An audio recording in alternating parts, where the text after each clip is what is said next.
Hello everyone, and welcome back to Lulu True Crime. My name is Lou, and this is the channel where we explore the world's most fascinating crimes, shocking mysteries, and criminal stories from across the globe. If you enjoy true crime that goes deeper than the headlines, don't forget to like, subscribe, and turn on notifications, because some of the darkest stories in history are still waiting to be uncovered. Tonight's story is one that terrified California for decades. A criminal so elusive, so methodical, that for years police weren't even sure they were hunting the same man. He was known by several names: the East Area Rapist, the original Night Stalker, and eventually, the Golden State Killer. And what makes this case even more remarkable isn't just the crimes themselves. It's how he was finally caught. Not through a witness, not through a confession, but through DNA technology that didn't even exist when the crimes began. To understand this case, we have to go back to the mid-1970s. California was booming. Suburbs were expanding rapidly. Families were moving into newly built neighborhoods that felt safe and peaceful. But behind that sense of normalcy, a predator was already watching. The first confirmed crimes began around 1974. Residents started reporting strange incidents: prowlers, missing items, mysterious phone calls late at night. At first, these seemed isolated, but they weren't. Soon, a pattern emerged. Homes were being quietly entered while families slept. Items were rearranged. Personal belongings were stolen. And then, the attacks escalated. The man who would become known as the East Area Rapist began committing violent assaults. He targeted mostly women, often breaking into homes late at night, sometimes tying up partners before attacking his victim. He displayed terrifying control, calm, methodical, and clearly experienced.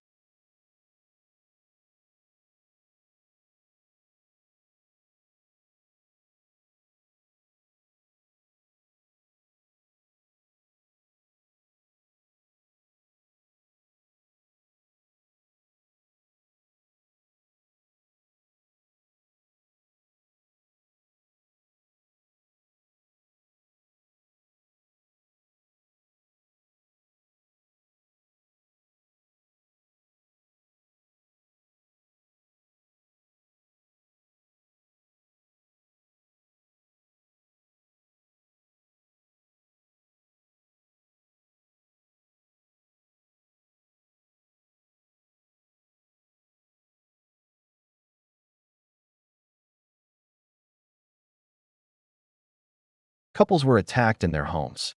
Victims were bound. And this time, some didn't survive. The brutality shocked investigators. This wasn't escalation by accident. It appeared calculated. Around this time, investigators began suspecting that several crime sprees previously thought unrelated were actually connected. The East Area Rapist, the original Night Stalker, possibly the same individual. But without modern DNA analysis, proving that connection was extremely difficult.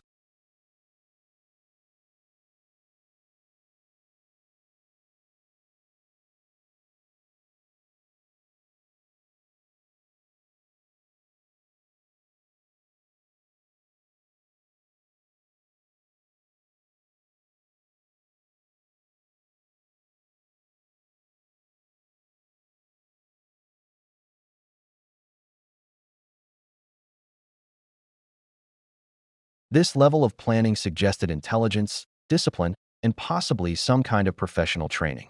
Investigators speculated he could have military or law enforcement experience. Some thought he worked in construction or real estate. Others believed he might simply be exceptionally meticulous. Then, suddenly, in the mid-1980s, the attack stopped.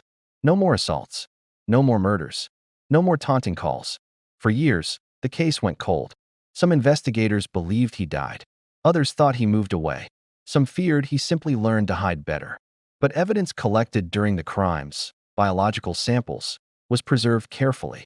And that decision would eventually change everything. In the 1990s and early 2000s, DNA technology advanced rapidly. Investigators were finally able to confirm that multiple crime scenes across California were indeed linked to the same perpetrator. The East Area Rapist and the original Night Stalker were officially identified as one individual, now widely known as the Golden State Killer. But knowing it was one man wasn't enough. They still didn't know who. Thousands of suspects were tested. Leads came and went. Nothing definitive. until 2018. That year, investigators tried something new: forensic genetic genealogy. Instead of matching DNA directly to a suspect, they uploaded the crime scene DNA profile to public genealogy databases, the same kind people use to research family history. They weren't looking for the killer himself. They were looking for relatives. And it worked. The DNA produced distant family matches. Investigators began building family trees, tracing generations, mapping connections, narrowing possibilities. Eventually, one name surfaced repeatedly: Joseph James DeAngelo, a former police officer. That revelation stunned investigators. Many had long suspected the killer had law enforcement knowledge. Now it seemed very possible. Surveillance began quietly.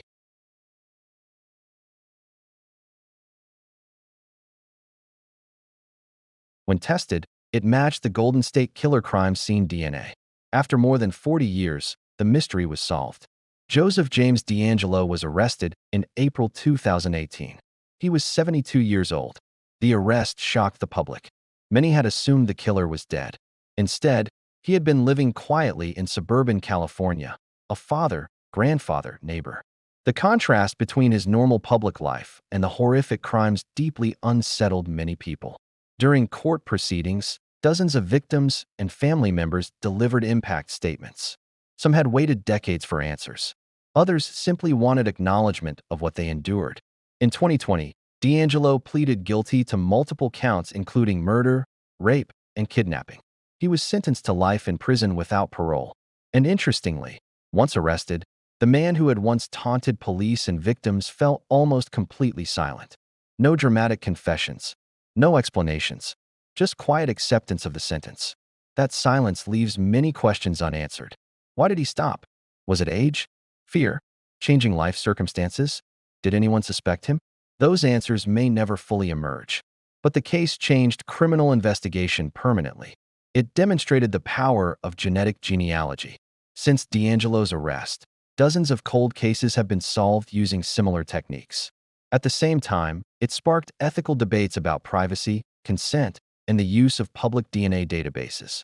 The Golden State Killer case sits right at the intersection of criminal justice, technology, psychology, and society.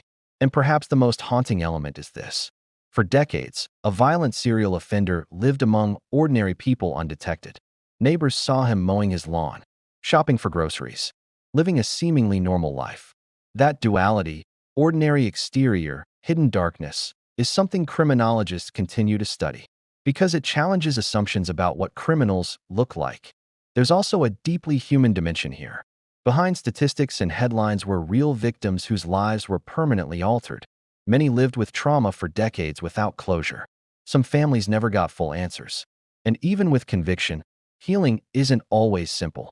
True crime stories often focus on perpetrators, but the real impact always falls on victims and communities. And that's something worth remembering. Ultimately, the Golden State Killer case is both terrifying and hopeful. Terrifying because of the scale and duration of the crimes. Hopeful because science, persistence, and careful evidence preservation eventually brought justice. Sometimes it takes years, sometimes decades, but truth has a way of resurfacing.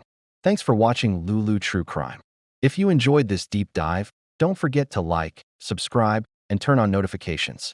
More true crime stories, unsolved mysteries, heists, fraud cases, and criminal history videos are coming every week. And until next time, stay curious, stay safe, and remember, sometimes the past isn't gone. It's just waiting to be uncovered.